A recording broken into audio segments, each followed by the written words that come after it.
Araw-araw ay puro kalokohan lang ang alam mong gawin. Hindi nag-aalaga ng bahay, hindi nagtatanim sa lupa. Tanga ka. Sabay kaming mag-ina sa'yo sa libingan. Siyo yun. Sabay kaming mag-ina sa'yo. Talagang malas na malas kami ng 8 henerasyon. Ako'y nagsusuot. Nakapasok na. Hindi ba ako nasa gitna ng isang misyon?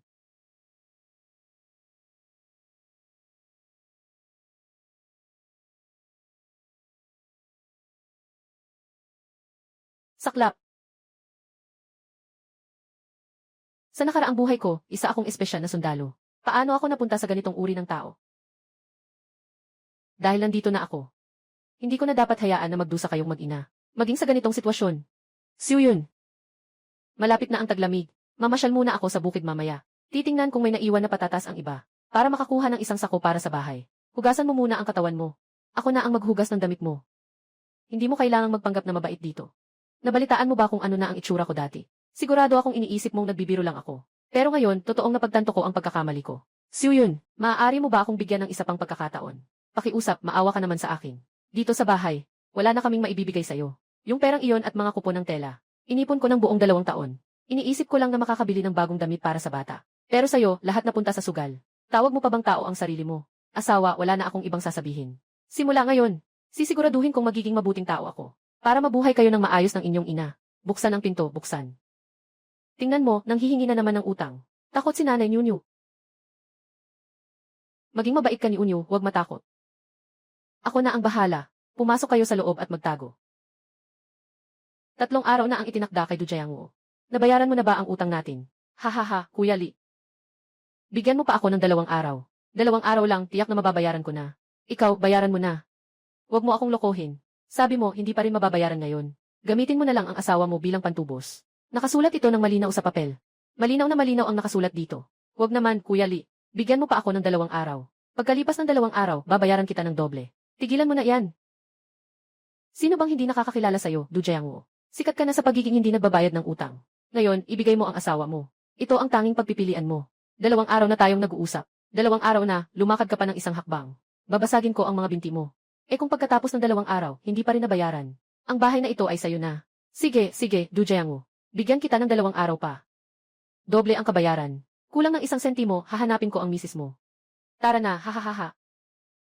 Kita tayo sa 2 araw. Saan ka pupunta? Hindi ka naman pupunta sa sugal ulit, di ba? Huwag mo na akong alalahanin, misis. Sigurado akong mababayaran ko ang utang.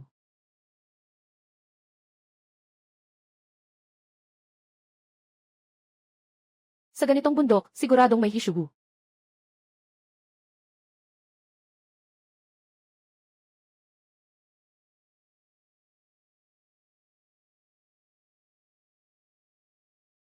Ang laki nito.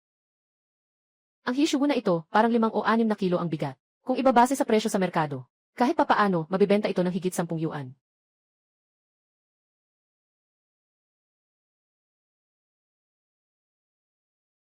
Naku, paano ko naakit ang ahas dito? Kung matuklaw ako nito, baka hindi na umabot sa ospital para magpa-injeksyon ng serum. Patay na agad ang tao. May lugar sa bayan na bumibili ng mga ahas. Hindi ko alam kung mabibenta ko itong makamandag na ahas.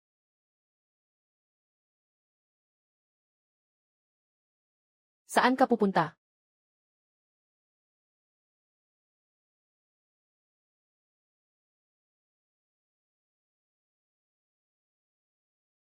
Sulit ang pagpunta natin ngayong gabi. Marami tayong nahuli. Sana bukas ay mas malaki ang kitain natin.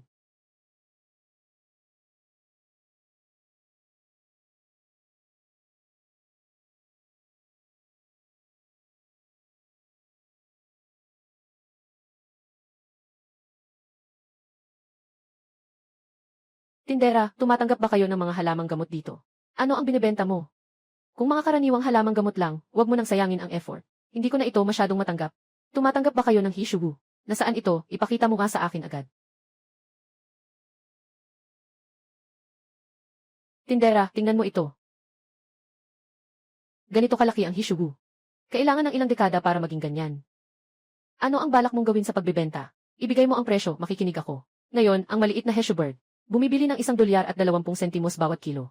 Bibigyan kita ng kaunti, $1 at 4 na sentimos. Ano sa tingin mo? Ginoo, sa tingin mo ba ay hindi ko alam ang ginagawa ko? Sige na, magtatanong na lang ako sa ibang tindahan. Huwag naman dahil alam mo naman ang halaga. Bibigay ako ng magandang presyo. 2 piso't 5 bawat kilo. Sa presyong ito, wala nang ibang tindahan sa bayan. Sige, 2 piso't 5 bawat kilo na lang.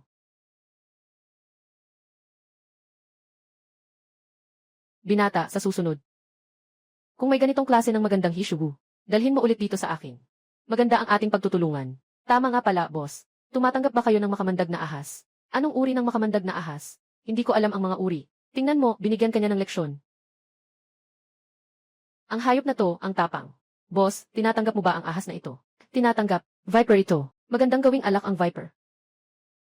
Pwede ring ibenta ang balat ng ahas. Bibigyan kita ng 5 piso bawat isa. Ayos ba? Deal na.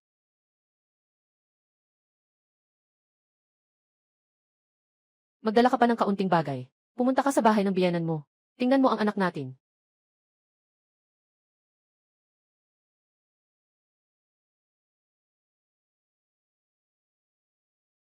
Sino yan, Tay? Ako ito, anak. Masaya ka ba sa bahay ng lolo at lola mo? Dito kay lolo nakakakain ako ng mabuti. Natuto pa akong magsulat. Pagbalik natin sa bahay, makakakain na rin tayo ng busog. Sa susunod, sa pag-aaral mo, ako na ang magtuturo sa'yo. Ayaw ni na lola at lolo na magkasama tayo. Itong dalawang matanda, bantay sarado ako na parang magnanakaw. Nasaan na sila? May bisita sa bahay. Nasa sala sila, nagkakape at nagkukwentuhan. Pumunta tayo para makita ang lola at lolo mo.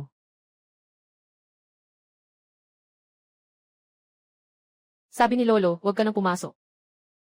Sabi niya, siguradong nandito ka para manloko ng pera. Hindi ako nandito para manloko ng pera. Nandito ako para magdala ng regalo para sa lola at lolo mo. Para parangalan sila, lola at lolo. Pumasok na ang tatay ko. Biyenan at biyenan. Ako si Jiang Wu. Bakit nandito pa ang batang ito? Noong nakaraang beses, pinahiram ko siya ng pera. Hindi pa nakapasok sa bahay na ipadala na sa kasino. Asawa. Sa susunod, mas mabuti pang maglakbay tayo ng ilang dosenang milya. At personal na ipasa ang pera sa kamay ng anak na babae. Kaysa ibigay ito. Sa walang konsensyang salarin na ito. Huwag kang mag-alala, ni 1 sentimo ay hindi ko ibibigay sa kanya. Desheng, maupo ka muna at uminom ng tsaa. Titingnan namin kung anong kalokohan ang balak ng batang ito. Tito, tita, huwag kayong mag-alala. Ngayong andito ako. Sisiguraduhin kong si Du Jiangwo. Walang makukuhang kahit kaunting advantage dito. Kung iisipin, Xiu Yun, bakit mo nga ba pinakasalan ang ganyang tao noon? Ay, napakalungkot naman. Noong una, ang batang iyon ay nalilito rin. Sabi nila, si Du Jiangwo ang nagligtas sa kanya. Tay at nanay, nandito na ako para mag-alay sa inyo. May kasama pang piraso ng tuyong karne dito.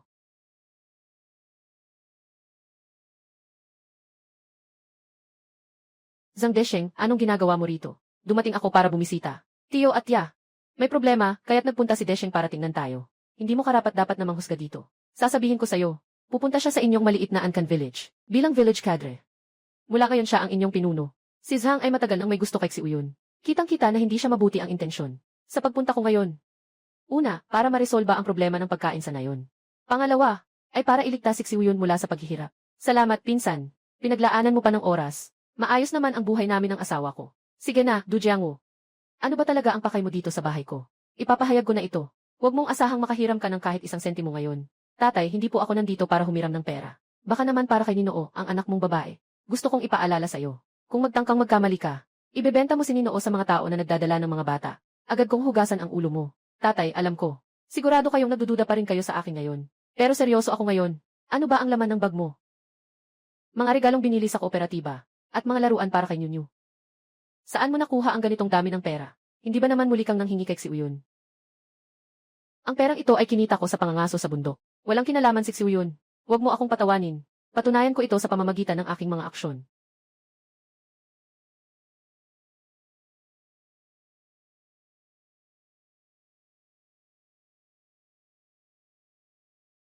Mga tauhan ng nayon. Sila ay ipinadala ng mga nakatataas upang gabayan tayo sa produksyon. Mga intelekwal. Mula ngayon, lahat tayo. Kailangan nating sundin ang pamumuno ni kapatid na Zhang Desheng. Ngayon, inaanyayahan natin si kapatid na Zhang Desheng. Magbigay siya ng ilang salita para sa lahat. Hindi ba ito ang pinsan kong si Zhang Desheng? Bakit siya nandito bilang opisyal ng barangay? Mga kababayan, dalawa ang pangunahing dahilan kung bakit ako nandito sa Xi'an Village. Una, gusto kong humanap ng paraan. Taasan natin ang ani ng ating mga bukirin. Para lahat ng pamilya sa nayon ay mabusog. At mas gumanda pa ang ating pamumuhay. Sa panahon ngayon, Sapat na ba ang puro sigaw ng panawagan para mapakain ang buong nayon? Akala ko noon, ang Xi'an Village ay isang malinis na lugar. Pero hindi pa nga ako nakakapasok sa nayon.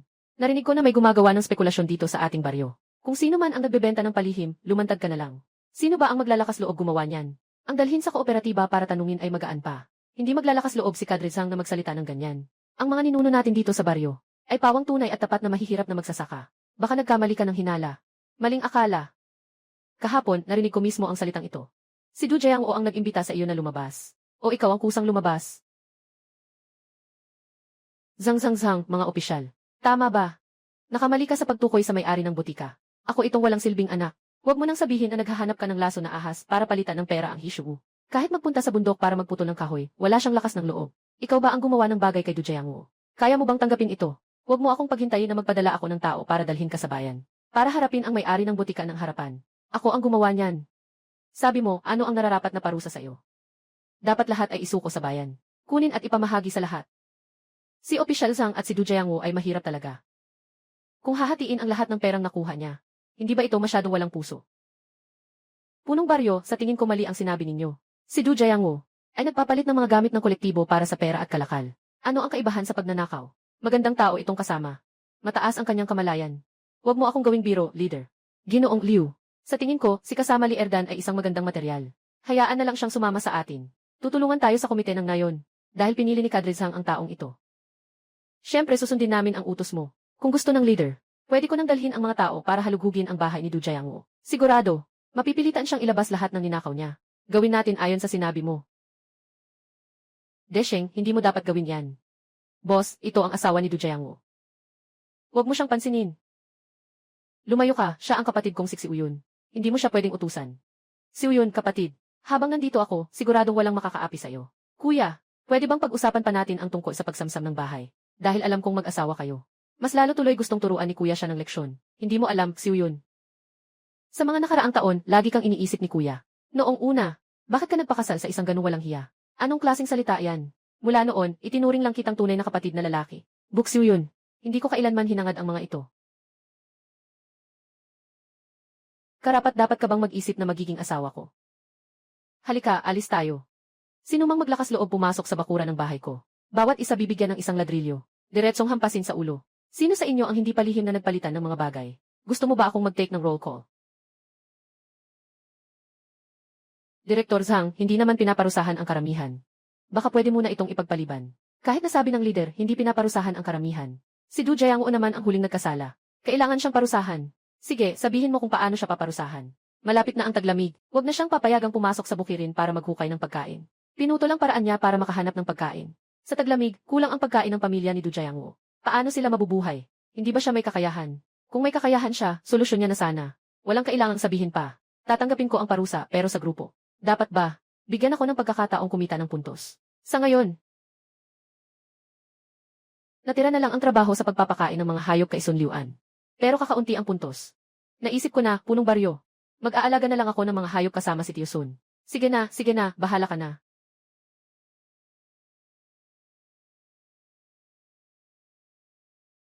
Huwag kang mag-alala, asawa. Magpahinga ka muna, hayop. Marami akong oras para mangaso sa bundok. Sisiguraduhin kong hindi kayo magugutom ni Nyunyu. Ako, tatay, matagal na akong nakaluhod. Pwede ba akong tumayo sandali tapos magpatuloy ulit sa pagluhod? Nakagawa ka ng malaking gulo, at may mukha ka pang umupo. Tay, huwag ka masyadong magmadali. Kung talagang hindi kaya, tutulungan na lang natin siya. Wala na tayong ibang magagawa. Sa oras na iyon, kukuha ako mula sa aming imbakan ng pagkain. Para ibigay sa batang ito. Tay, 3 buwan na akong buntis. Kailangan ko ng nutrisyon. Kung ibibigay mo ang pagkain kay Bunso. Boss ang una. Hindi pumayag. 3 buwan. Ano ang pagmamadali? Pwede namang dagdagan pagdating ng tagsibol. Bakit naman? Ayoko na ang anak ko pagkapanganak. Ay kulang-kulang na. Tatay Liu, kung talagang gusto niyong tumulong sa akin, mayroon akong paraan. Anong balak mo? Yung baril niyo at yung malaking itim na aso. Pahiram mo sa akin. Tinitiyak kong makakaligtas ako. Makakapasok at makakalabas sa mga ligaw na lugar. Naubos na iyan ng lahat. Huwag mo nang alalahanin yan. Ibigay mo na lang sa akin. Sige na. Pupunta ka sa akin mamaya para kunin ang baril at ang aso. Anong ginagawa mo, Mrs.? Ano pa bang gagawin? Samantalahin habang walang tao. Kahit paano, kung makakapulot ng patatas, hindi naman tayo magugutom. Siguradong gusto niyang pakiusapan si Zhang Desheng. Yung taong yon. Baka nga hinihintay lang niyang si Uyun ang lumapit sa kanya. Asawa, huwag kang pupunta kay Sang Desheng. Bakit? Kahit paano, may konting kamag-anak akong kaugnayan kay Sang Desheng. Pero si Sang Desheng, hindi mabuting tao yon. Bawasan mo na lang ang pakikisalamuha sa kanya. Anong sinasabi mo? Si Sang Desheng ay pinsan ko. Lumaki kami na magkasama. Itinuturing mo siyang kuya. Itinuturing ba niya ikaw na kapatid? Si Uyun, kapatid, nasa bahay ka ba? Dito ako para makipagkwentuhan sa'yo. Madilim na kasi ngayon. Mas mabuti pang umuwi ka na muna. Kailan ka ba libre? Inimbitahan kita sa bahay ko para kumain ng masarap. Wala akong oras nitong mga nakaraang araw. Pag may oras na ako, pag-usapan natin. Huwag mo na akong lokohin, Sang Desheng. Hindi ubra sa asawa ko ang mga ganyan mong gawi. Simula ngayon, huwag ka nang magpapakita sa bahay namin. Du Jiangwo, basta maghiwalay kayo ni Uyun. Ipinapangako ko, magiging hari ka dito sa Xi'an Village. Siyempre, pwede mo pang alagaan ang bata. Ayokong. Kapag naging kami na ni Uyun balang araw, may bitbit pa siyang anak ng iba.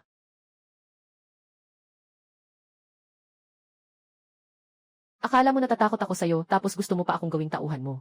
Karapat dapat ka pa bang kumatok sa pintuan ng bahay ko? Pupunitin ko ang ulo mo. Mukhang bukas kailangan ng pumasok sa bundok. Maghanda muna ng mga bagay para mapatahimik ang mga taong ito.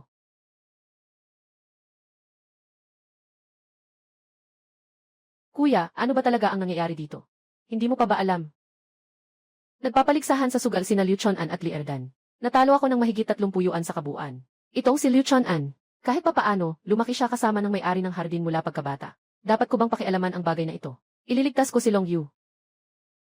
Tama na, wag mo na siyang saktan, amo. Kung ipagpapatuloy mo pa, baka mapatay mo na ang bata. Bitawan mo ako.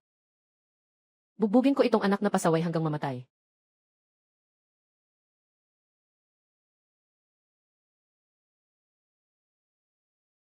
Tumakbo ka, anak, tumakbo ka. Kung hindi ka tatakbo ngayon, papatayin ka rito sa bugbog. Kung hindi ka tatakbo ngayon, papatayin ka rito sa bugbog. Mamamatay ka talaga rito ngayon. Kung hindi ka tatakbo ngayon, papatayin ka rito sa bugbog. May lakas loob ka bang pakawalan siya? May lakas loob ka bang pakawalan siya? Liu Chon'an, bumalik ka rito sa akin, Liu Chon'an. Liu Chon'an, bumalik ka rito sa akin, bumalik ka rito sa akin. Parang yung direksyon na tinakbo ni Lolong Liu kanina ay patungo sa Erengao. Parang yung direksyon na tinakbo ni Lolong Liu kanina ay patungo sa Erengao. Doon ay madalas magpakita ang mga oso. Sama-sama tayo, hanapin natin si Chon'an. Hindi tayo pwedeng manahimik kung may kapahamakan.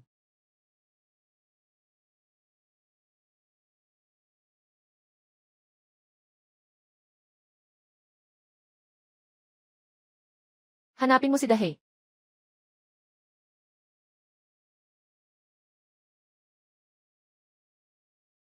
Inay ko. Tulungan mo ako. Ama, nagkamali ako. Kung niligtas mo ako, hindi na ako tatakbo kapag sinaktan mo ako. Susunod na ako sa iyo palagi.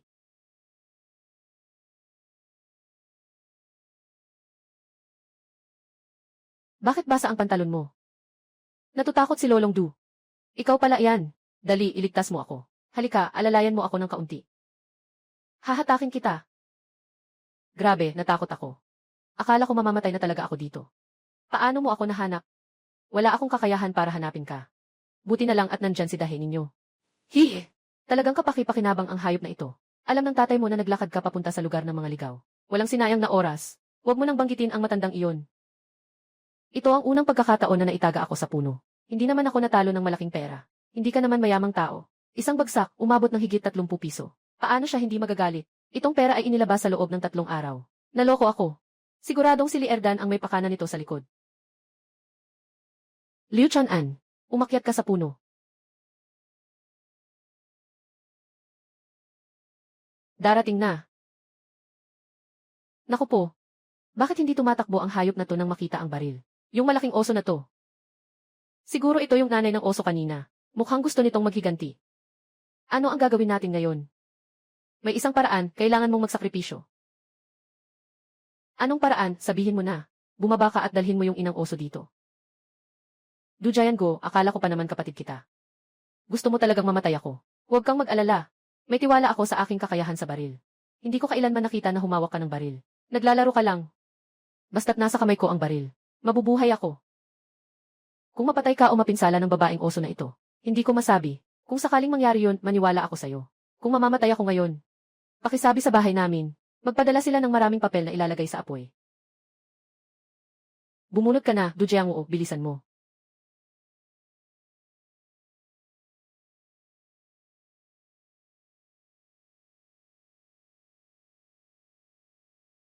Bakit hindi ka agad nagbaril kanina? Halos mapatay ako sa takot.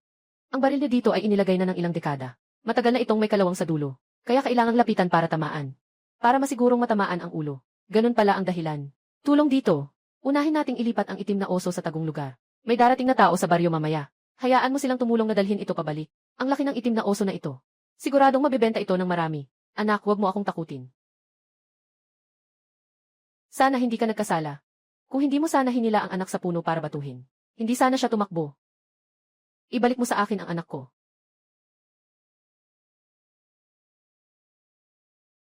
Parang putok ng baril ang narinig ko kanina. Saan kukuha ng baril sa Wildman Gorge?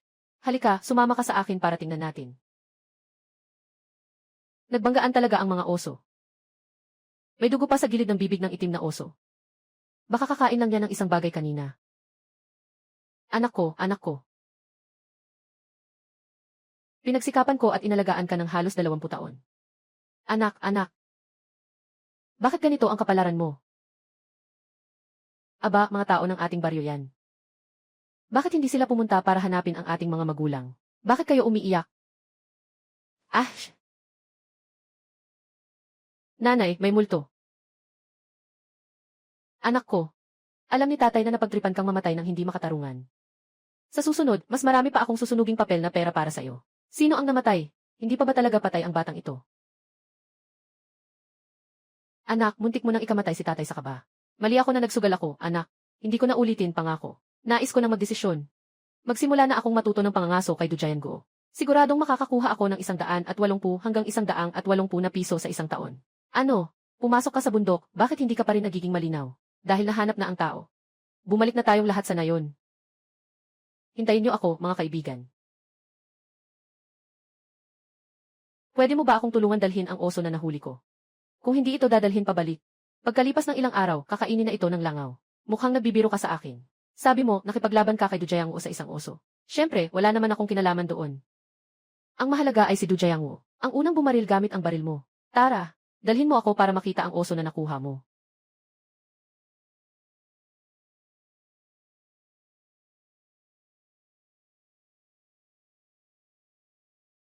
Sinalba mo ang anak ko. Mula ngayon, ikaw na ang tagapagligtas ng pamilya Laoliw. Ginoong punong barangay, anong ginagawa mo? Tumayo ka na, ginoong punong barangay. Bagamat ang oso ay nakuha ni Dujayang ayon sa kasalukuyang mga alituntunin, hindi ba dapat itong bilangin bilang ari-arian ng ating barangay? Ari-arian mo dyan. Nabaliw ka na ba? Wala ka namang ginawa. May mukha ka pang humingi ng bahagi. Tay, sabihin ko sa inyo. Naglalaro lang ako ng baraha. Si Erdan ang sadyang naglagay sa akin ng patibong. Siya ang pangunahing salarin sa bagay na ito. Erdan, talagang nakakahiya ka. Pati ang anak ko ay niloloko mo na. Huwag mong akalaing madali lang ako. Huwag mong kalimutan na ako ay tao ni Zhang na opisyal. Gusto mong hatiin ang akin. Siyempre, ang tinutukoy mo ay ang kolektibong hati. Dapat talaga itong pag-aari ng lahat. Chang'an. Bumalik ka sa baryo at tawagan ang pulisya. Sabihin mo sa kanila na pumunta dito at tingnan. Jayang ano ba talaga ang balak mo? May patakaran tayo sa lalawigan. Ang pinatay ay mga delikadong ligaw na hayop. Ang hayop na iyon ay iskiw. Ay pag-aari ng mga ngaso. May ganoong patakaran. Kanina kayo ang tumawag dito, na nakahuli ng oso. Opo, mga kasama sa pulis. Ito ang oso na hinuli ni Dujayang sa aming baryo. Wow, ang laki ng itim na oso. Dujayang Go. Sigurado ka bang lahat ng sinasabi mo ay totoo? Kung nagsisinungaling ka, kailangan mong managot sa batas. Mga kasama sa pulisya. Kung hindi mo pinagkakatiwalaan ang aking kakayahan sa baril, maari tayong magpakaalam. Makikipagkumpetensya sa akin. Hindi pa ako nagpapakilala. Ako si Hiyong. Sa Police Academy, nakuha ko ang perfect score sa shooting. Kung hindi ka naniniwala na kaya ko yan, ang paligsahan ang pinakamagandang patunay. Sige, lalaban ako sa'yo ng 2 rounds. 3 rounds. Kapag nanalo ka kahit 1 round laban sa akin, aaminin kong ikaw ang pumatay sa itim na oso na ito. 3 bala, lahat ay 0 puntos. Paano mangyayari iyon? Itong batang ito ay isang mahusay na mamamaril.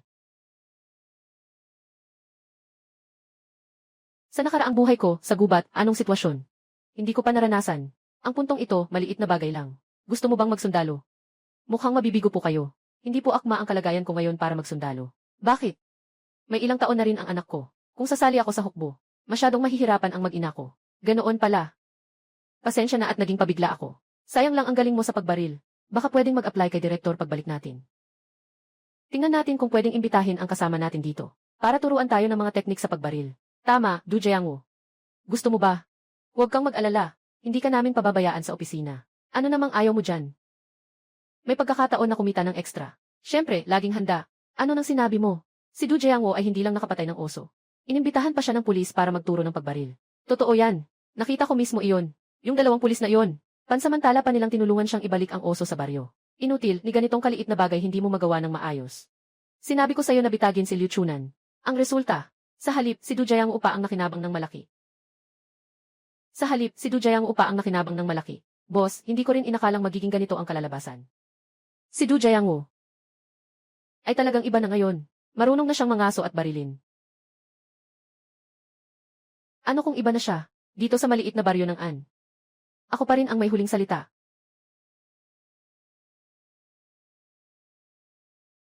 Du Jiangwo, ang galing mo na pala. At nangahas ka pang mangaso ng oso sa Wildman Gorge. Asawa, nag-aalala ka ba sa akin? Nag-aalala ako sa iyo, natatakot akong mamatay ka sa labas. Maraming tao sa baryo. Bakit kailangan mo pang magpakabayani? Ano sa tingin mo ang isipin ng bata kapag nalaman niya? Huwag mo akong hawakan. Asawa, mag-relax ka. Sigurado akong makakaligtas ako. Tinulungan ako ng mga tao sa nayon na ihiwalay ang oso. Mabenta ang apdo at mga paa ng oso. Hintayin mo bukas. Pupunta ako sa bayan para ibenta ito. Bibili ako sa iyo ng bagong damit. Sino ang may pakialam? Nagkaroon siya ng ganitong intensyon. Nakikita ko ang perang ito. Baka matagal mo nang inihanda ang puhunan mo sa sugal. Puhunan na pang sugal. Sabi ko na sayo, matagal ko nang binago ang ugali ko. Pagkalipas ng ilang araw, magdadala ako ng isang pugad ng mga inahing manok. Araw-araw tayong makakakain ng itlog sa bahay natin. Totoo ba yung sinasabi mo? Siyempre totoo. Pananampalatayanan muna kita sa pagkakataong ito. Asawa, ang bait ko nitong mga araw. Hindi ba dapat bigyan mo ako ng gantimpala? Ano bang gusto mong gawin?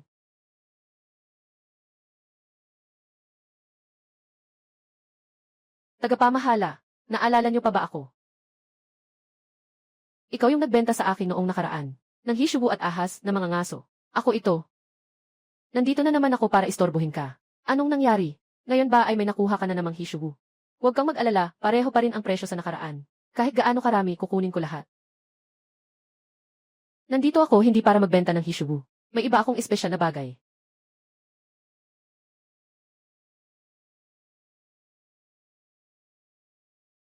Ikaw rin ba ang gumawa nito? Ano ngayon? Hindi mo ba kayang tanggapin ito, boss? Siyempre, kaya kong tanggapin.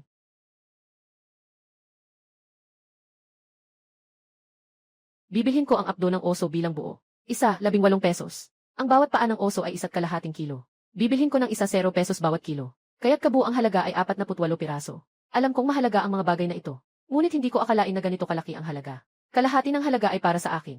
At ang kalahati ay papalitan ko ng mga tiket sa bigas at industrial vouchers. Bibili ako ng ilang kilo ng bigas. Walang problema. Sa susunod na may magagandang bagay, kailangan mo pa rin dalhin dito sa akin. Sisiguraduhin kong babayaran ang buong halaga. Siyempre. Ikatlong araw na ito ni Du Jiangwo. Kung hindi namin hahanapin ka, hindi mo ba maalala ang utang mo? Anong sinasabi mo? Kakarating ko lang mula sa bayan. Sakto, balak ko na kayong bayaran. Alam mo namang pangatlong araw na. Hindi na lang ito tungkol sa 20. Kung kulang pa, ayos lang. Pwede rin naming puntahan ang asawa mo para punan. Sino nagsabing kulang pa ako? Kasama na ang tubo, 25. Bilangin niyo ng maayos. Bakit hindi mo na lang agad inilabas? Kailangan pa kaming maglakad sa ilalim ng araw. 2 beses para sabihin sa iyo, Du Jiangwo. Sa pagkakataong ito, mabait ka na. Kung susubukan mong ipagpaliban ulit ang bayad namin, huwag mong isipin na 25 lang. Kahit 250 pa, hindi natatanggapin. Wala nang susunod na pagkakataon. Kunin mo na ang pera at umalis ka na. Nagiging matapang ka pa. Hayaan mo siyang magpakasaya sa salita. Sa susunod na matalo ka, huwag kang luluhod na nagmamakaawa sa amin.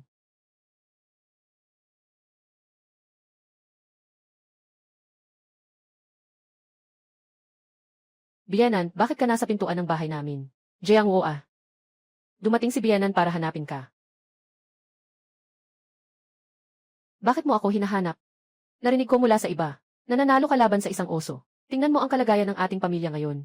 Ate, kung gusto mo ng karne ng oso, pumunta ka na lang kay matandang punong baryo at kunin mo ng diretsyo. Sabihin mo na ako ang nagsabi.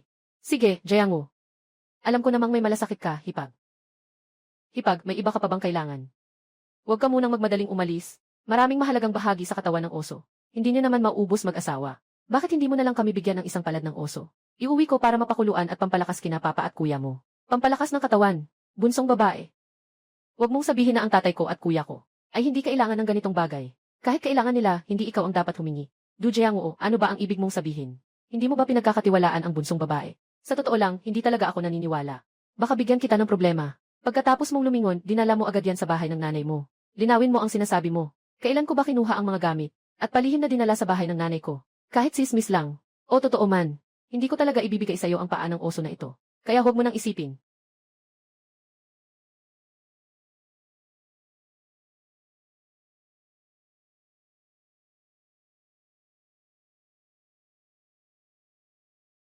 Biyanan, anong dala mo? Ano pa ba? Walang halaga, sirang bagay. Ibinigay ng mabait mong anak. Karne ng oso. Paano magiging walang halaga yan? Talagang may malasakit si pangalawa. Tama ba? Hindi naman siya pinabayaan. May balat ng oso at mga paa ng oso pa siya. Noong una, pinakiusapan ko siyang ibigay ang mga paa ng oso. Para sa ating ama. Pero ayaw niyang ibigay. Tatay, huwag kang makinig sa mga sinasabi ng nakababata mong kapatid. Kakaunti lang ang progreso niyan. Yung mga apdo at mga paa ng oso. Siyempre itatabi para ipagbili. Kaya ko pang kumilos ngayon. Dahil sa suporta ng anak ko. Kung kumalat ito, pagtatawanan tayo ng buong baryo. Tama ang tatay mo. Ikaw lang ang madaldal. Sige na, asawa ng panganay. Tulungan mo akong ayusin ang karne ng oso. Ina, buntis pa ako ngayon. Ay, ilang buwan ka pa lang naman buntis. Bakit hindi mo matulungan ang nanay mo? Ang dinadala ko ay anak ng pamilya do ninyo. Ay. Sige na, ama niya, kaya ko naman mag-isa. Huwag ka nang magtampo sa bata. Hindi ka tutulungan ni nanay.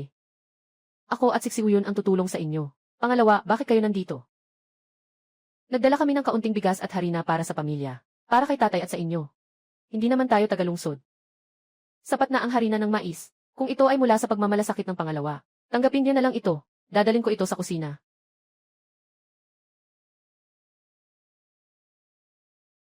O, si Uyun, ito ay maliit kong regalo para sa'yo.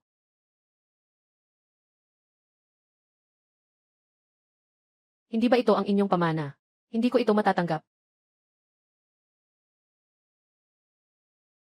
Asawa ng panganay, anong ginagawa mo? Sa mga nakaraang taon, ilang beses ko nang tinanong tungkol sa palamuting jade na ito. Kailanman, hindi niyo naman balak ibigay sa akin.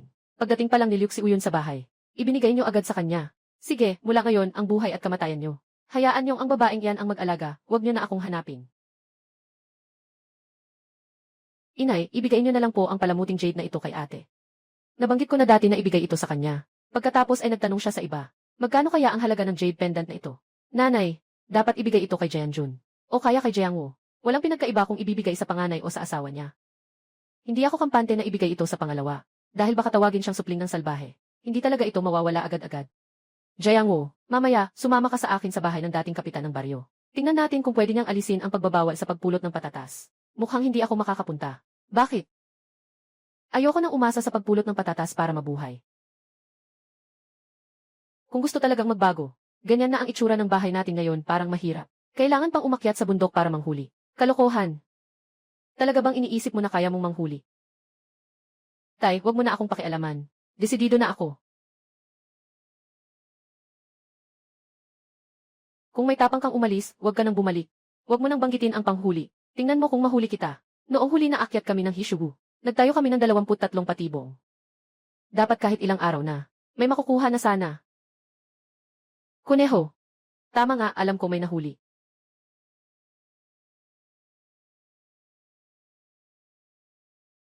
Sa unang 16 na patibong, may 3 tayong nahuling kuneho. 2 ang nahuli na daga. Hindi tayo makakain ng karne ng daga. Ihiwa-hiwain at bigyan si dakilang itim. Kainin ang kuneho. Baka may oso rito.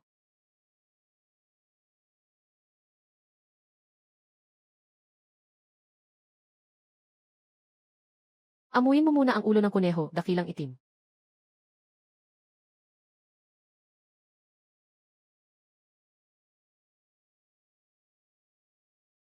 Aba, Diyos ko. Itong lugar na to, bakit may ganito kalaking baboy ramo dito? May dala pa siyang mga anak. Ang mga baboy ramo ay kumakain ng kahit ano. Kapag nagsawa na sila sa karne, maghahanap sila ng ibang lasa. Ang unang tatamaan ay ang mga bukirin sa bayan. Siguradong ang pinakamalapit na aning baryo ang mauna. Hindi pwede, kailangan nating patayin ang baboy ramong ito.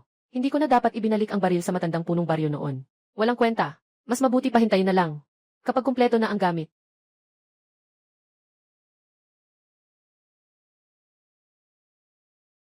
Test? Ang bilis mong tumakbo, gago ka. Ayos lang, ayos lang. Pabigla-bigla lang naman. Hintayin mo, kukuha pa ako ng baril. Tiyak kong paputukan ko siya sa ulo.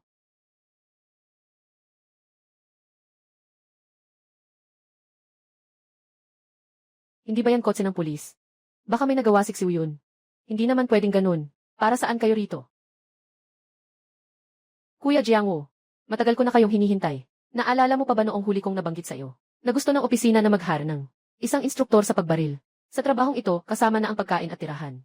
May dagdag pang 2.5 yuan na panggastos araw-araw. At ito pa ang magandang balita. Siyempre, huwag sayangin ang iyong kasanayan sa pagbaril. Sa mga araw na ito, tumatakbo ako sa bundok. Nakapag-ipon din ako ng ilang mga huli mula sa gubat. Habang pupunta ako sa bayan para maging instruktor. Sakto, maibibenta ko agad ang mga ito. Kailan magsisimula? Ngayong araw, pwede pa naming ihatid ka ng sasakyan. Mahaba-haba rin ang daan sa bundok, mga ilang 10 milya. Asawa, bakit mo ako sinampal? Du Jianggo, hindi ka ba pwedeng magpakamahinahon ng ilang araw? Ngayon, naisipan pang tawagin ang mga tao mula sa istasyon ng pulis. Asawa, huwag kang mag-isip ng kung ano-ano. Dumating ang dalawang kasama para humingi ng tulong sa akin. Hindi sila nandito para mangutang. Talaga namang marunong kang magpabango ng sarili mo. Tama ang tira ko sa baril. Inimbitahan ako para maging instruktor sa pagsasanay sa pagbaril. Nagsisinungaling ka. Hindi ka ba nahihiya sa sarili mo? Kung ayaw mong maniwala, tanungin mo sila mismo. Ganoon ba? Ginoo o ginang? Narinig ko ang usapan ninyo. Makatitiyak ka, totoo nga kami. Pakiusap, si Du Jiangwo ang maging instruktor sa pagbaril. Totoo ba yan? Hindi ba namin pwedeng lokohin ka? Kung makakatulong kami sa inyo, mabuti yan. Dalhin niyo na siya. Ako na ang bahala sa bahay. Mapalad si kasamang Jiangwo. Ang asawa niya, marunong ding umintindi.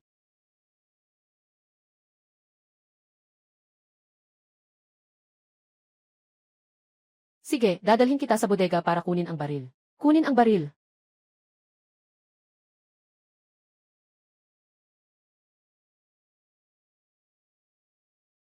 Gamitin mo na lang ito. Ito ay dati ng inalis. Sapat na ito para sa isang instruktor. Bago ka umuwi mamaya. Tandaan mong pumirma at ibalik ang baril. Huwag na huwag mong dadalhin ang baril ng walang pahintulot. Naiintindihan ko na. Heyong, bakit ka nandito? Ito ang instruktor na inanyayahan ko. Siyang tutulong sa mga tao sa opisina na magpraktis ng pagbaril. Siya si Du Jiangwo. Ito ang ating pulis. Siya ang kapitan ng unang pangkat, si Liang. Tawagin mo siyang Yang Dui. Magandang araw, Kapitan Yang. Ito ba yung sinasabi mo? Na napakagaling bumaril. Ganito ka bata, ilang beses na ba siyang humawak ng baril? Anong pakialam mo sa edad niya? Kahit 3 pa ang target niya, kaya niyang lampasan ka. Hindi ako naniniwala dyan. Hoy, bata. Kaya mo bang sumama sa akin sa shooting range para magpaligsahan? Sakto, nandun din ang iba pang mga pulis para mag-ensayo. CJ.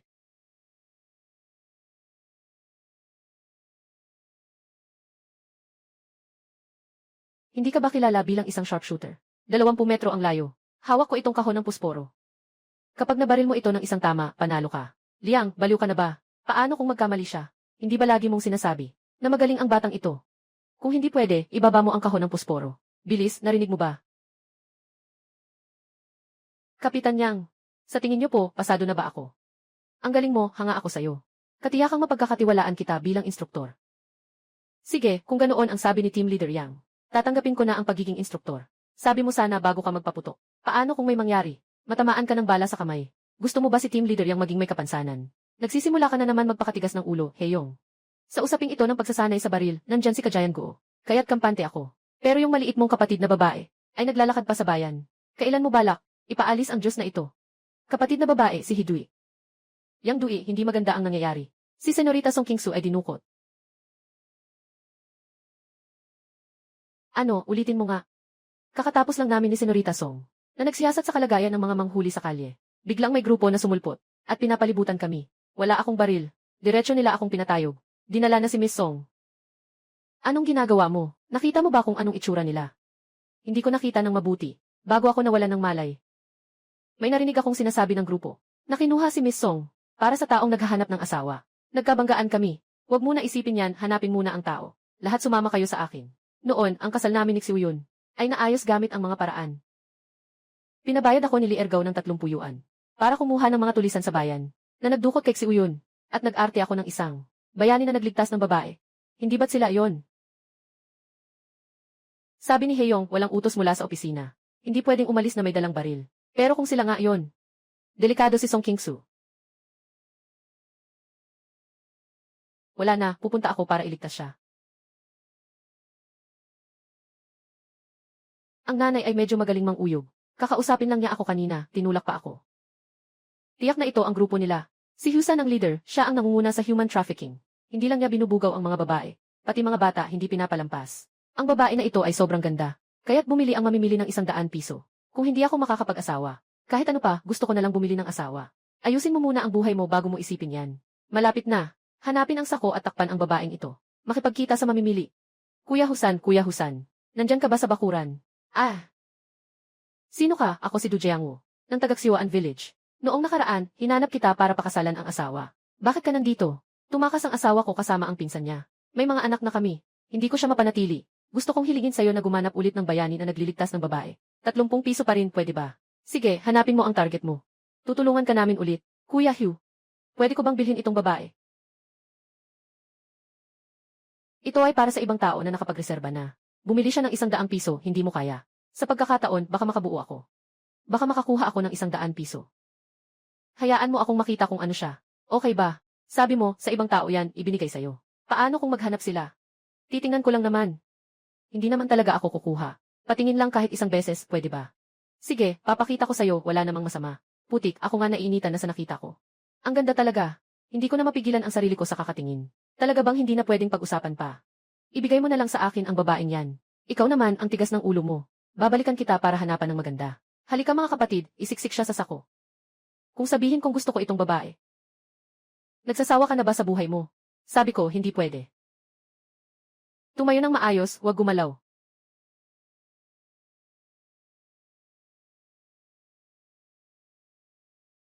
May baril itong bata, hindi basta-basta. Pero hindi rin ako madaling takutin.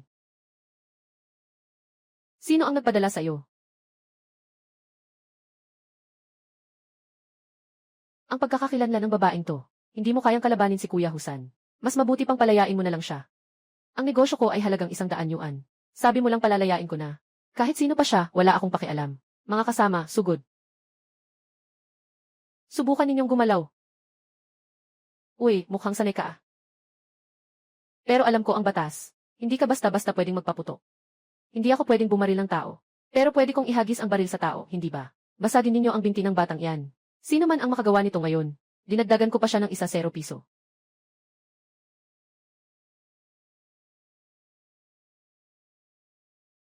Kahit malakas ka, mahirap kalabanin ang 4 na paa. Bakit hindi pa dumarating ang mga pulis? Ikaw, sinira mo ang plano ko. Ngayon natatakot ka na, ano? Walang gagalaw, pulis ito. Bakit nandito na ang mga pulis? Tapos na ang lahat. Giant Go, bakit nandito ka rin? Bumalik ka at sabihin mo ulit. Sa kabuuan, ligtas na si Miss Song ngayon. Naghanda kang magbuwis ng buhay para iligtas ang iba. Giant Go. Ang tapang mo ay talagang hindi pangkaraniwan. Pero buti na lang at hindi ka talaga gumamit ng baril. Noong una, nagpasabog ka ng baril sa hangin. Sadyang binigyan lang namin kayo ng balita. Ang talino ng paraang ito. Parang mga langaw na walang ulo kami dati. Iyong putok ng baril mo. Ang nagbigay sa amin ng lokasyon. Nilalaro mo kami, tiya. Naiisip mo na lang ang pera hanggang nabaliw ka. Mula pagkabata ko hanggang ngayon, hindi pa ako naranasang maapi ng ganito. Sige na, maliit na kapatid. Nahuli na ang tao. May record na si Husan sa pulis. Hindi siya makakalabas ng mabilis, ilang taon ang parusa. Kuya, bakit hindi kayo dumating ng mas maaga? Halos mapahamak na ako dahil sa sis na ito. Gusto nila akong ipagbili sa halagang 100 pesos lang. Sinabi ng tiyahin kong sabihin ko ito. Mas mabuti kung iwasan mo na lang ang gulo sa hinaharap. Walang mangangahas na abalahin ka. Paano mo masisisi sa akin ito? Kung may dapat sisihin, sila yung may masamang balak. Husan, sabihin mo ng totoo. Sino talaga ang gustong bumili sa kapatid kong babae? Sino ba talaga sila? Isang magsasaka. Nang makita ang dalagang ito ay nagkaroon ng masamang isip. Nagdala ng ilang tao para hulihin ang magsasaka at tanungin. Mukhang si Song Kingsu ay walang balak na ipagkalat ako. Kapatid na guro, si Du Jiangwoo ay nasaktan ng grupong ito dati. Ihahatid ba natin siya sa ospital muna? Anong banat na yan, Jiangwoo? Sumakay ka na sa kotse ko papuntang ospital. Kailangang maayos ng mabuti ang sugat na ito. Hindi na siguro kailangan pumunta sa ospital. Konting gasgas lang naman ito. Bumalik na muna tayo sa istasyon. CJ, huwag mong kalimutang magpagamot sa klinika. Kailangan mo pang magturo sa mga batang ito. Walang problema, bukas magsisimula na ako. Jiangwo, talagang maraming salamat sa iyo. Dahil sa iyong paggabay, ang mga batang ito ay malaki ang naging progreso sa pagbaril. Madali lang yan. Halos kalahating buwan na. Kailangan ko na ring umuwi para makita ang asawa ko. Yung allowance at bayad mo sa trabaho. Naasikaso ko na lahat para sa iyo. May isa pa akong magandang balita para sa iyo. Anong magandang balita? May utos na galing sa taas. Hiniling na ang bawat rehiyon ay mag-organisa ng sariling pangangaso. Ang galing. Alam ko na may plano ka. Babantayan kita. Ito ang iyong allowance bilang instruktor. Kabuang 46.5 piso. Sobrang dami nito. Mas mataas pa kaysa sa 2 buwang sahod ng isang karaniwang kawani. Huwag na magtanggol. Karapat dapat mo ito. Sasamahan kitang pauwi. Salamat na lang kay Kapitan He. Alaynan.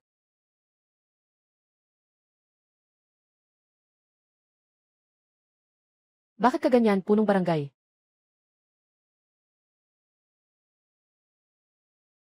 Uy, bumalik ka na galing sa opisina. Maayos pa ba ang trabaho mo sa lungsod? Maayos, maayos. Ang mga kasama sa opisina ay mabait sa akin. Parang pamilya na kami. Maganda ang kinabukasan. Itong mga araw ang tatay mo sa baryo. Talagang mayabang. Mahilig magpakitang gilas ang matandang iyon. Kapitan ng baryo, hindi mo pa sinasabi kung anong ginagawa mo rito. Tinawag ni Zhang Desheng ang isang grupo ng mga kabataan. Sabi niya, gusto niyang magsama-sama kami para matuto. Para maresolba ang problema ng mga ligaw na baboy malapit sa nayon. Ligaw na baboy. Kailan pa nagkaroon ng ligaw na baboy sa nayon natin? Nitong nakaraang 2 araw lang. May nakakita sa baboy ramo na may kasamang ilang mga anak na kinakain ang mga tupa sa baryo. At iniwan lang ang ulo. Posible ba na ang malaking baboy ramo sa baryo ngayon ay siya ring nakita ko noon? Kaya hindi tayo nag-organisa para itaboy siya. O kaya ba ay manghuli ng baboy ramo? Una kong balak ay ayusin ang mga kabataan sa baryo para pumasok sa bundok. Pero si Zhang Desheng ay pilit na nagsabi na para lang silang pinapapatay at pilit niyang pinatawag ang lahat para magpulong. Yung mga iniisip niya, hindi ko pa rin maintindihan. Hindi ba gusto sirain ang aking kapangyarihan sa bayan ng Siawan? Tito, huwag ka munang magmadali. Sama ka sa akin sa opisina ng barangay. O ay, bumalik na mula sa opisina ang instruktor ng pamamaril. Zhang Desheng, kung may sasabihin ka, sabihin mo na. Huwag nang magpaligoy-ligoy dito. Anong gustong gawin? Hindi ka kailanman pumupunta sa barangay hall para makinig sa klase. Parang tinutokso mo ba ako? Gusto mo bang manakit sa akin? Du Jiangwo. Halika. Ito ang katibayan na nagtatrabaho ako sa opisina. Sino man sa inyo ang gustong pumasok? Subukan nyo lang. Pinuno, baka huwag muna nating isali. Si Du Jiangwo na ganito. Pumasok muna sa silid pulong para mag-aral. Para tulungan ang maliit nating bayan-an. Na malutas ang problema sa mga baboy ramo. Kailangan pa rin ang iyong matalinong pamumuno. Kakalabas lang ni Du Jiangwo mula sa opisina. Kilala niya ang ilang tao. Sa oras na ito, hindi matalino na magbigay sa kanya ng problema. Sa oras na ito, hindi matalino na magbigay sa kanya ng problema. Sa oras na ito, hindi matalino na magbigay sa kanya ng problema. Sa oras na ito, hindi matalino na magbigay sa kanya ng problema. Du Jiangwo, maghintay ka. Darating ang araw na makikita mo ang aking galit. Mga walang utak ang mga yan. Araw-araw sumasama kay Zhang Desheng sa walang kabuluhan. Balang araw hahanapin ko ang mga magulang nila. Hindi ko sila palalampasin, babaliin ko ang mga binti ng mga aso nilang yan. Mas mabuti pang sabihin mo muna sa akin ang tungkol sa mga baboy damo. Gaano karami ang mga baboy damo? Mga 7 o 8 siguro. Isa lang ang malaki ang katawan. Yung natitira, kalahati lang ng laki niya. Siguro yun ang inahing baboy. Kasama niya ang mga bi. Malakas man ang sirang dulot ng mga adultong baboy ramo. Pero kung tama ang paraan, mapapatay din sila. Kapag namatay ang inahin, walang laban ang batang baboy. Kung may ideya ka, sabihin mo na. Bakit hindi mo ipahiram ulit ang iyong rifle? Jiangwo, sa tingin ko itong bagay na ito. Mas mabuti siguro kung bukas tayo magdala ng ilang tao pa. Para pag-usapan natin ng sabay-sabay. Ang tusong matanda.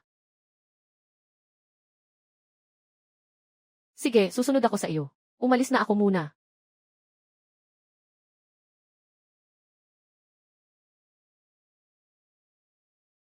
Bumalik ka na. Miss mo ba ako, asawa? Sino ba ang may gusto sa'yo? Malapit na ang pagkain. Pumunta ka na at maghugas ng kamay.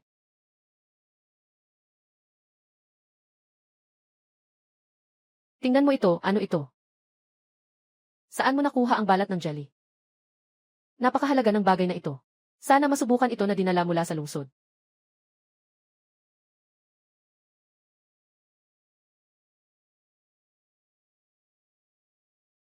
Basta't mapasaya siksiw yun. Kahit gaano pa kahirap at kapagod, sulit na sulit ito.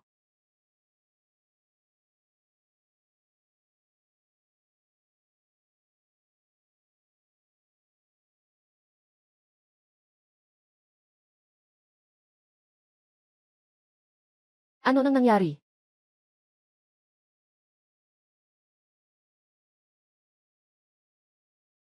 Chiohi, bakit kayo nagmamadali? Hindi mo pa alam. May baboy damo na pumasok sa ating nayon. Sinira pa nito ang pader ng opisina ng barangay. Balita ko, kinagat si Mang Sun at naputol ang isang paa niya. Hindi dapat tayo pinapahiya ng baboy damo. Kaya tinawag ko kayong lahat ngayon. Para maghiganti para kay Mang Sun. Si Mang Sun ay nag-alaga ng mga hayop para sa ating dayo ng ilang dekada.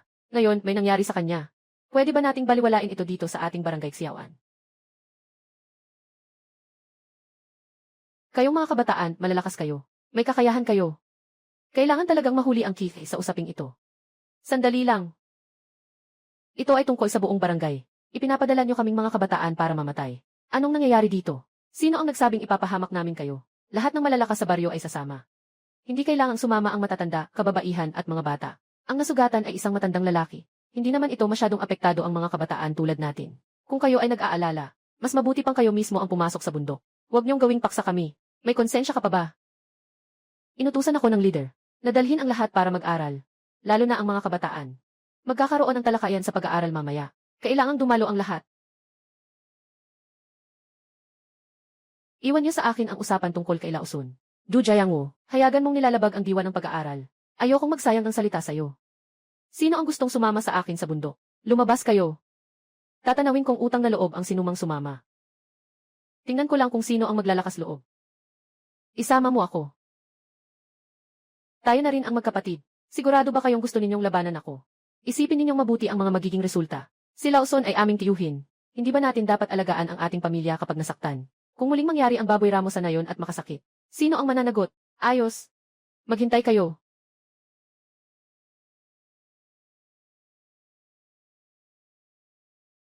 Pasensya na kayo sa abala. Paghiganti para kay Lolo Son. Tanggalin ang salot na ito sa baryo. Ito ang dapat naming gawin. Nadala mo na ba ang mga inihanda mo? Kumpiyansa ka sa akin sa gagawin ko. Pito na lang ang bala ko. Sinabi ng tatay ko na dalhin ko lahat ito.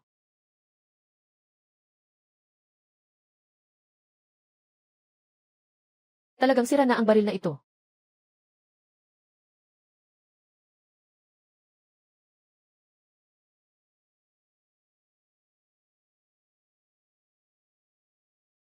Hanapin mo, dahi, ang daan na tinahak ng mga ki.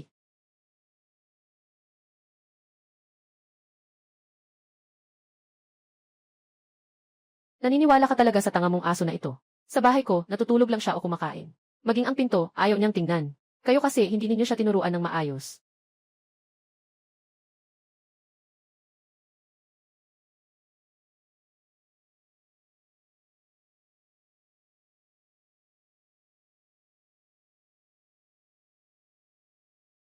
Mag-ingat, may sitwasyon sa harap.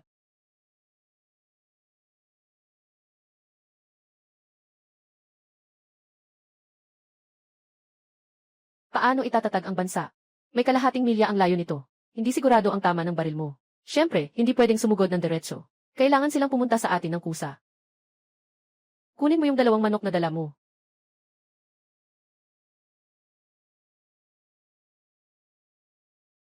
Para saan mo dadalhin ang manok ngayon? Gusto mo ba itong lutuin?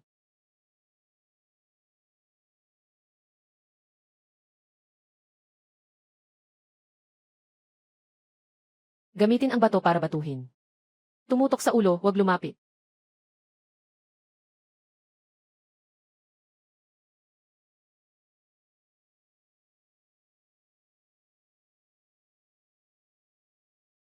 Hindi maganda kung hindi natin mahuli ang malaking iyon.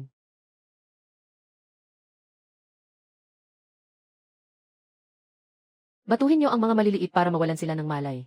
Ako ang hahabol sa malaking iyon. Kung hindi natin ito ayusin, babalik din siya para maghiganti. Mag-ingat ka, Jiangwo. Kapag nabaliw siya, kaya niyang itulak ang tao.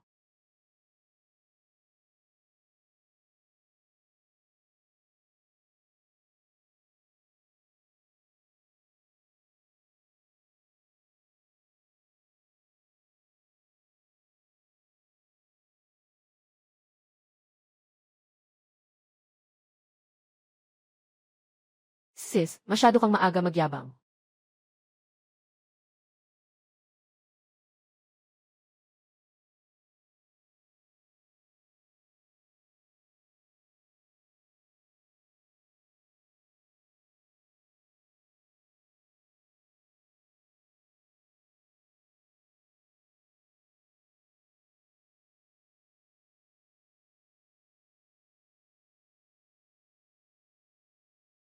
Bumalik ka na, Jiangwo.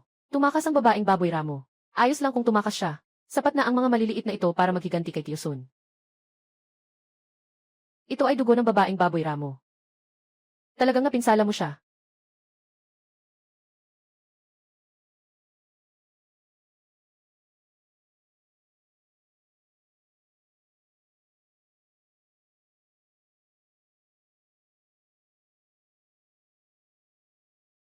Later.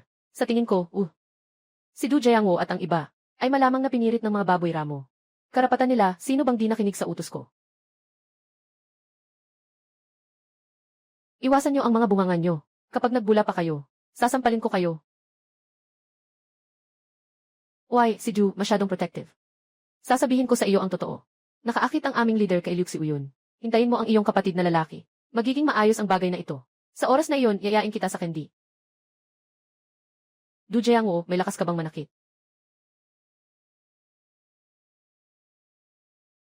Para isipin ang tungkol sa aking asawa. Walang abala ang lahat. Sumama ka sa akin para manghuli ng isang baboy ramo at dalhin ito pabalik. Easy, ganito na lang ang kakayahan mo. Naiwan mo pa ang pinakamalakas na inahin. Nahuli mo lang ang ilang mga at nagmamalaki ka pa. Ano bang minamadali mo ang pinakamalaking inahin? Nasa paligid ng zuwang si Gorge at nagpapahinga. Kailangan nating kumuha ng ilang malalakas na tao. Sama kayo sa akin para hilahin ito pabalik. Hindi mo ba iniisip ang buhay mo? Puno ng nakakalaso na usok doon. Hindi ako pumasok sa hukay. Nasa paligid lang ako. Ipahid lang ang pangontra sa ahas. Sa bawat isa sa katawan lang sapat na. Huwag kayong padadala sa panlilin lang nito. Kapag nakagat ka talaga, buhay mo ang nakataya. Ang lugar na ito, sasama ako sa iyo. Ako at si Dudaki ang nalang ang pumunta. Huwag na kayong pumunta. Nagtanda ka na ba?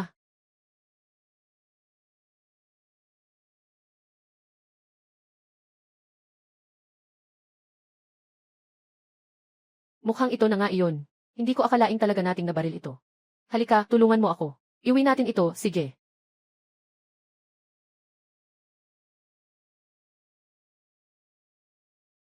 Ang baboy na ito ay kailangang ipamahagi ng barangay. Sinabi ng pulis noong nakaraan. Ang ganitong hayop na nakakasama sa mga taga-baryo ay mapupunta sa nakahuli. Kung paano ito hahatiin, si Jiangwo ang masusunod. Tig-isa tayong apat ng buhay na Sa malaking baboy, akin na lang ang ulo. Sa kadalawang hita, sapat na. Yung natira, hati-hatiin na lang natin. CJ.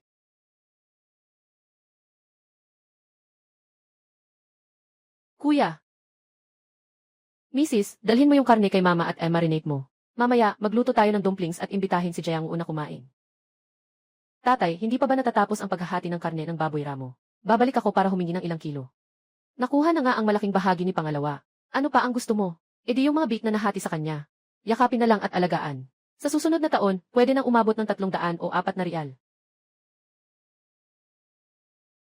Tingnan mo ang mga kakayahan mo. Araw-araw lang iniisip ang sariling pamilya. Umalis ka na at mag-asim ng karne. Umalis ka na at mag-asim ng karne. Naubos na ang toyo sa bahay. Pupunta ako sa dulo ng baryo para bumili ng isang bote.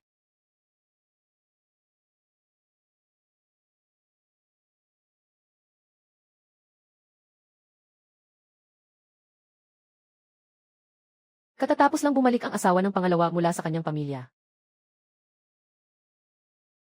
Ate, saan ka pupunta? Ganyan nga ang nangyari. Nanghiram si Jiangwo sa akin ng 5 piso na may mataas na interes.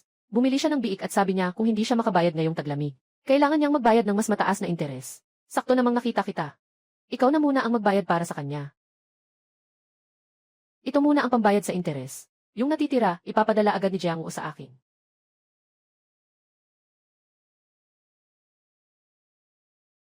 Bumalik na pala ang asawa mo, bakit hindi mo agad sinabi? Sige, pupunta ako para sunduin ka. Bakit umiiyak si Nunyo? May utang ka ba kay Liu? Nanghiram ka ba ng mataas na interes kay Xiaomi? Anong mataas na interes? Kailan ko siya nanghiram ng pera? Sabi niya mismo sa akin. At kinuha pa ang mga bagay na ibinigay ng mga magulang ko. Ninakaw nila lahat. Akala ko na ayos mo na. Kaya mo dinala pabalik si Nunyu. Ganito mo ba ako pinapaniwala? Halika, asawa. Sasama ako sa'yo para ayusin ito. Kailangang mabawi natin ang gamit ngayon. Liu Xiaomi. Lumabas ka dito ngayon. Ano nang nangyayari dito? Bakit ka galit na galit? Kailan ba ako kay Liu Xiaomi? Nang hiram ng pautang na mataas ang interes. Bakit niya kinukuha ang mga gamit ni Xiuyun? Pati ba naman mga merienda ng bata, di pinatawad? Asawa ng panganay, ikaw na nakakahiyang tao. Labas ka dito. Hindi ba't kumuha ka lang ng konting tuyo na karne? Ako ang panganay na babae. Ano ba ang masama kung kumain ng konti? Paborito niyo lang ang sarili niyo. Pinagsasamantalahan lang ako ng bunsong kapatid. Tara na, lahat tayo, halika na. Inaalipin ako ng pamilya ni Laudu. Kahit buntis ako, ganyan pa rin sila sa akin. Ayaw ko nang mabuhay. Huwag ka nang magulo, Xiaomei. Mali ka sa bagay na ito. Humingi ka ng tawad sa kapatid. Ayos, hindi mo rin ako sinusuportahan. Babalik ako sa bahay ng magulang ko. Iwanan mo ang mga gamit ng anak kong babae bago ka umalis. Nandyan ang aking mga pork jerky at maliit na manika. Huwag ka nang manghutot ng kasinungalingan sa aking asawa. Sa susunod, hindi na ito magiging ganun kadali.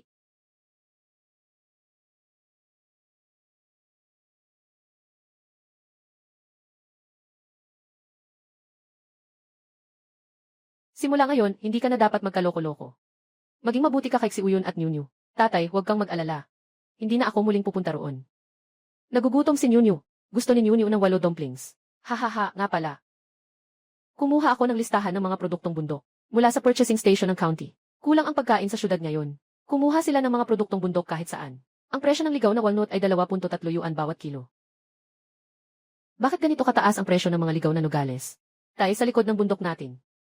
Mayroon bang gubat ng ligaw na nogales? Gusto mo bang pumitas? Nasa loob yon ng Zhuangzi Gully. Puno yon ng mga makamandag na ahas. Wala ka bang pakialam sa buhay mo? Sasabihin ko sa iyo, kung magtatapang si Du Jiangwo na pumunta sa Zhangzigu, pipitasin ko ang mga binti mo.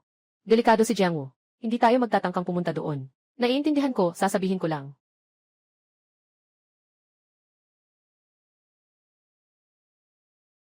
Tito Sun, bakit hindi ka nagpapahinga ng ilang araw pa? Ang mga binti mo ay nasugatan pa ng baboy ramo at hindi pa gumagaling ng maayos. Nasanay na sa isang araw na hindi humahawak.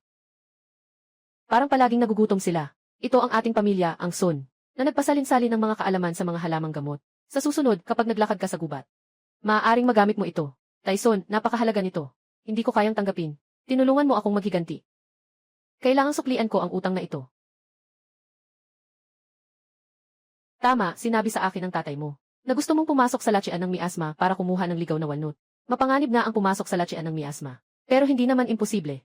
Nakasulat sa aklat ng likas na halaman ang isang uri ng halamang impatience. Takot ang mga laso na ahas kapag nakita ito. Kumuha ka ng 15 piraso mula sa likod ng bundok. Ihampas mo lang sa katawan mo at makakagalaw ka na. Salamat sa iyo, Tio Sun. Pakisuyong bantayan ang mga hayop ngayon. Pupunta ako sa likod ng bundok para maghanap ng fension grass. Kapag nakita ng batang ito na may kita, agad niyang nalimutan ang kanyang tiyuhin.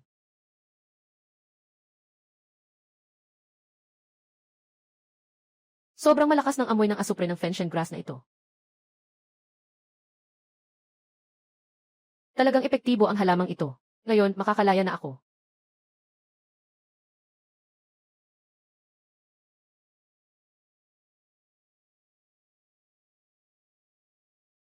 Ay, lumabas na.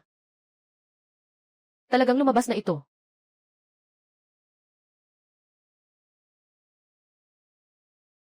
Hindi bababa sa 10 kilo ito. Babalik muna ako para ibenta at tingnan ang presyo. Mga kababayan, makakatiyak kayo na makatwiran ang presyo ko. Anumang panindang galing bundok ay pwedeng ipagpalit.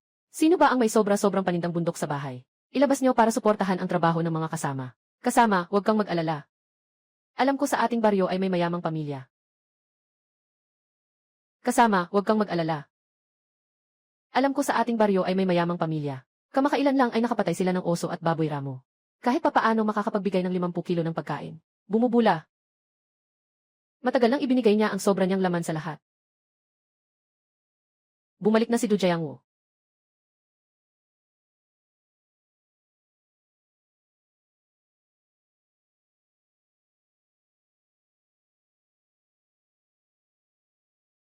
Sanggol ng pagong. Talagang napadpad ka sa masamang lugar. Sasampalin kita. Hey, huminto ka. Huwag magalit, basta maayos si Jiangwo.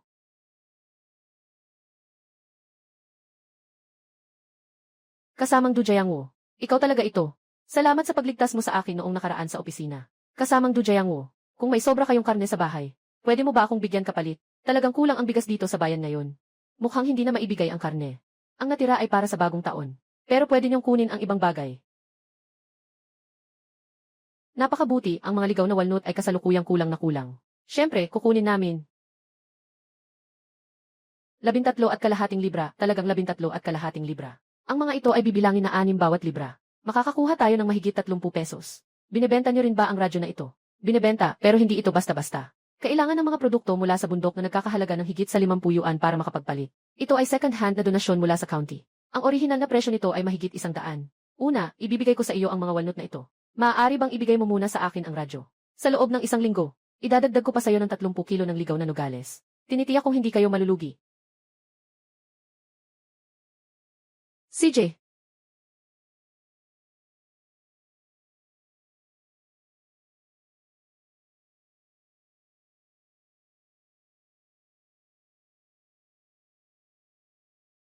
Ang ligaw na nogales ni Du Jiangwo ay mula sa maliit na baryo ng An. Pinalitan ng radyo, kaya dapat itong ipasa sa ating kolektibong baryo. Gusto kong tanungin si Kagawad Sang. Ang iyong ina ay nagtatrabaho sa lalawigan, di ba? Maraming binatang walang asawa sa baryo. Ang laki ng diwa mo para sa grupo. Ba't di mo nalang tawagin ang nanay mo para tumulong? Hahaha, Du Jiangwo, puro kakalokohan. Ay naku. Boss. Ayos ka lang ba? Du Jiangwo, nababaliw ka na. Magsimula ng pahayagan.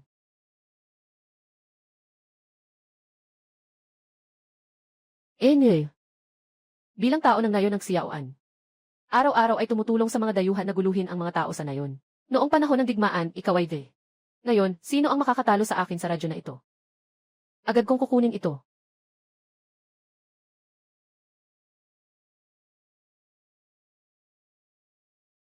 Tara, umuwi na tayo.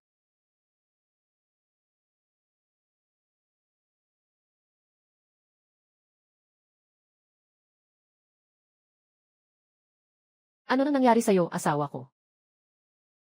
Gusto mo talagang ilagay ang buhay mo sa panganib sa lambak ng malarya? Gusto mo ba kaming mag-ina ang mag-asikaso ng bangkay mo? Mama, huwag kang matakot. Hindi papayag si Niu na apihin ka ni Papa.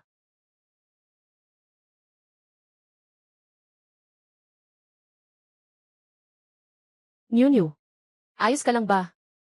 Itong radyo mo, pwede ba naming hiramin para sa baryo? May eksperto na magtuturo sa lahat tungkol sa pagpapalaki ng ani. Dagdagan ka ng 2 sentimetro ng baryo.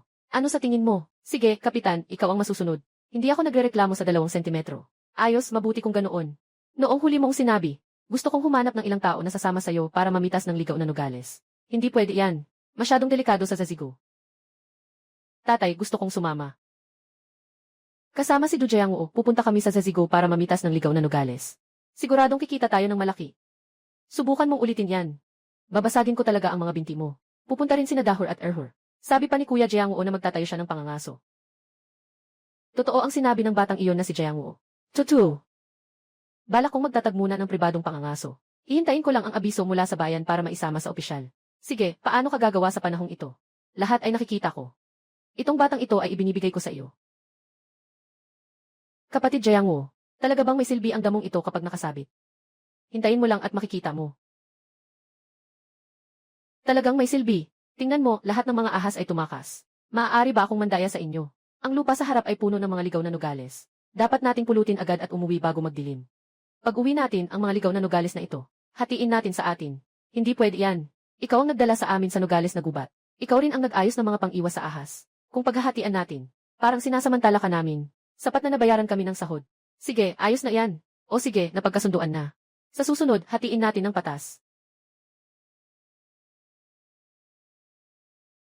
Dati, nag-aalala ako na baka hindi mo makuha ang 30 kilo ng ligaw na nogales. Hindi ko inakala na makakakuha ka ng ganito karami. Swerte lang talaga. Nangyari lang na pumasok kami sa bundok at nakatagpo kami. Hindi naman mahirap gawin.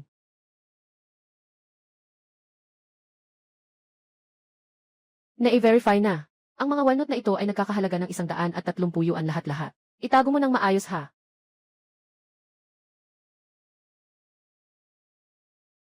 Napakaperang negosyo nito. Bakit si Du Jiangwo lang ang dapat makinabang nito? Hindi ko papayagang ganito lang matapos ang bagay na ito. Narinig ko. Sabi nila maraming ahas sa Zhangjiao. Okay lang bang basta-basta pumasok tayo dito? Araw-araw pumapasok at lumalabas si Du Jiangwo sa bundok na ito. Wala namang nangyayari sa kanya. Hindi naman ganoon karaming nakakatakot na ahas. Mag-ani tayo ng mas maraming ligaw na walnut ngayon para ibenta. Mapupunta ang lahat ng pera sa atin.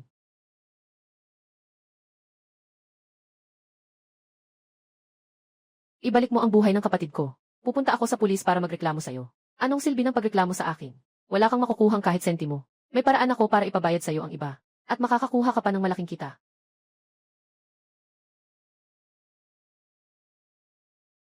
Sige, pagkakatiwalaan kita sa isang pagkakataon.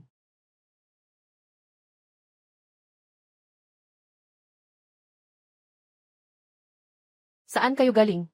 Lumayas kayo, walang na tao sa bahay ko. Hindi kayo nagkamali, siya talaga ang hinahanap namin. Si Du Jiangwo, ginaya siya ng kapatid ko. Pumasok sa bundok para mamitas ng wild na walnut. Kinagat ng makamandag na ahas at namatay. Kailangan niyang magbayad. Hindi kailanman nakatrabaho sa akin ang kapatid mo. Hindi rin kami sabay na pumasok sa bundok. Paano siya namatay? Wala akong kinalaman dyan. Dalhin mo ang kabaong mo at lumayas ka. Kung hindi, hindi na ako magpapakabait. Ayaw mong magbayad, ano? CJ, dadalhin ko ang kabaong at dito na ako titira sa bahay mo. Araw-araw kitang tutugtugan ng suona. Tingin ko, kaya mo bang magtagal?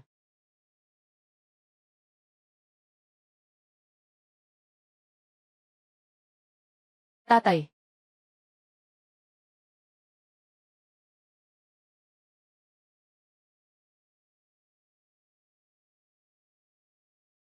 Zhang Desheng, narinig ko na nitong mga nakaraang araw.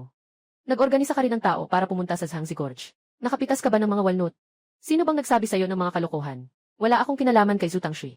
Hindi sila pumunta doon. Hindi ko pa siya nakikita. Paano mo naman nalaman na ang pangalan niya ay Zhu Tangshui?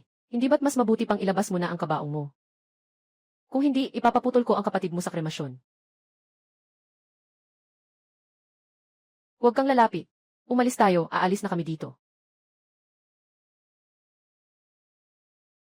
Tumigil ka, nagulo mo ang ganito. Napahimatay mo ang tatay ko. Papalitawin mo ang asawa ko ng maling akala. Ayaw mo lang umalis ng may bayad. Umalis ka na, wag na kitang makita pa. Pinsan ko sa pulisya ng Shanxi County. Pupuntahan ko siya ngayon. Tingnan natin kung paano kanya ayusin. Pinsan, dapat ipaglaban mo ang tiyuhin mo. Sumuko ka na.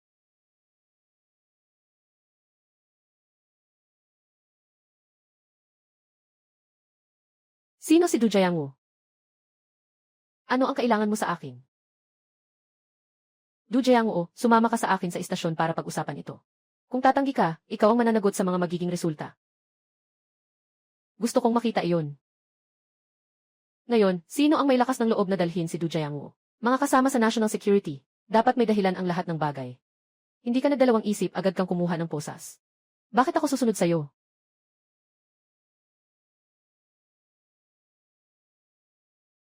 Sumama ang tiyuhin mo sa bundok para mag-ani ng ligaw na Nogales. Nakamot ng laso na ahas at namatay. Aaminin mo bang wala kang kinalaman dito? Du Jiangwo, ngayon nandito na ang aking pamangkin. Tingnan natin kung paano ka pa magiging mayabang. Sigurado akong may hindi pagkakaintindihan dito. Ang pagkamatay ng kanyang tiyuhin ay walang kinalaman sa ating pamilya. Uy, ang ganda ng batang ito. Sumama ka sa kapatid. Papalayain kita ni Chongshan. Ano bang meron sa mga lalaki? Nakita mo na, di ba? Sampal siya sa harap ng lahat. Ibilog mo na siya. Ayos, nangahas kang kumilos sa harap ko. Mukhang nagpapakasarili ka sa maliit na baryo ng An. Sanay na ang mga pulis dito. Ang batang ito ay nagpadalos-dalos lang. Malaki ang puso mo, sir. Bigyan mo siya ng pagkakataong magbago, pwede ba? Kung hindi talaga kaya, ibalik mo ako. Mahal na kasama ng pulis. Pakiusap. Nahihirapan na ang bunso ko na makahanap ng tamang landas. Kung makulong siya, lahat ay mawawasak. Tatay, anong ginagawa mo? Tumayo ka na. Bakit hindi ka pa humihingi ng tawad sa mahal na kasama ng pulis? Magbayad ng gastusin sa medisina para sa taong nasaktan. Tatay, kung hindi ko kayang protektahan ang sarili kong asawa, ano pang silbi ko bilang lalaki? Siyo yun. Kapatid, nawalan ng malay ang asawa ko. Maaari bang dalhin ko siya muna? Dalhin natin siya sa doktor sa nayon. Hindi, wag mong ipasa sa iba. Sa tingin ko, si Du Jiangwo na lang. Mas mabuti sigurong ipasama muna ang asawa niya para tingnan. Mga tagaan village, sobra na kayo. Sinabi ko na, bawal ang pakiusap. Hindi mo ba naiintindihan ang sinasabi ko? Ikaw si Mayor Lee. Mukhang hindi ka pa talaga nalalabo ang mata. Zhu Chongshan, gusto mo pang ikulong ako. Kamera Du Jiangwo, maraming salamat sa'yo. Ang mga ligaw na Nogales na dinala mo, ang nagligtas sa amin. At sa buhay ng pabrika ng pagpoproseso ng Nogales ng Shanxi County. Sa ngalan ng lahat ng mamamayan, nagpapasalamat ako sa'yo. Governor Lay, wag po kayong ganyan.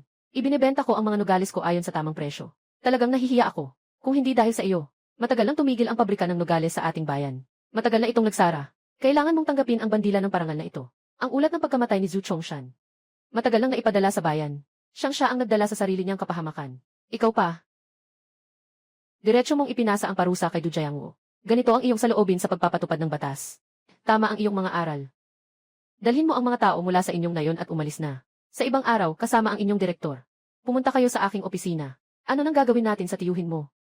Hindi pa natin nakuha ang ating benepisyo. Tumahimik ka, umalis na tayo. Mabilis, umalis na tayo. Siya ang dahilan nito. Doktor. Mabilis, may nahimatay na asawa ko. Doktor, nurse. Kakatakot lang ng asawa ko. Bigla siyang nahimatay. Kailangan ninyong iligtas siya. Pakiusap sa inyo.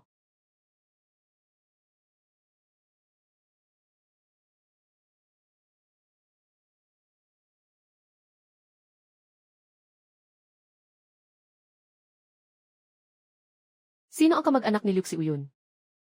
Doktor, kumusta ang asawa ko? Ayos ba siya? Huwag mag-alala, wala siyang malalang sakit. Pero may magandang balita akong sasabihin sa iyo. Buntis ang iyong asawa. 6 na linggo na. Ano nang nangyari, doktor? Ano nang sinabi mo? Buntis ang misis ko. Congratulations sa iyo. Magiging tatay na ang batang ito. Salamat, doktor. Jiangwo, nasaan ba ako? Misis, gising ka na. Nasa ospital tayo. Yung mga pulis, hindi ka naman nila dinala, di ba? Hindi, ayos na ang lahat. Dumating na ang mayor ng bayan. Nalaman na ang lahat ng bagay. Bakit ka umiiyak? Nakatakot ba ako nang mawalan ng malay? Masaya ako. Sabi ng doktor, buntis ka ulit.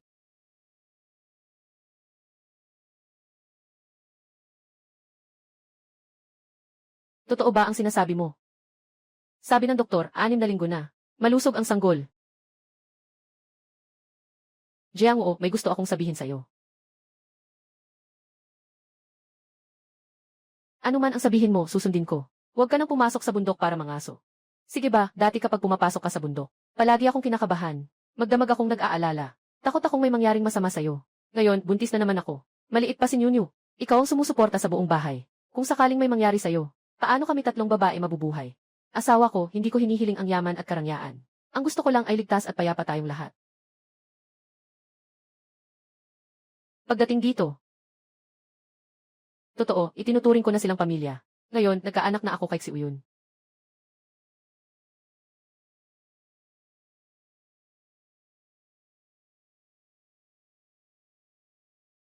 Tama ang mga alalahanin ni Xiuyun.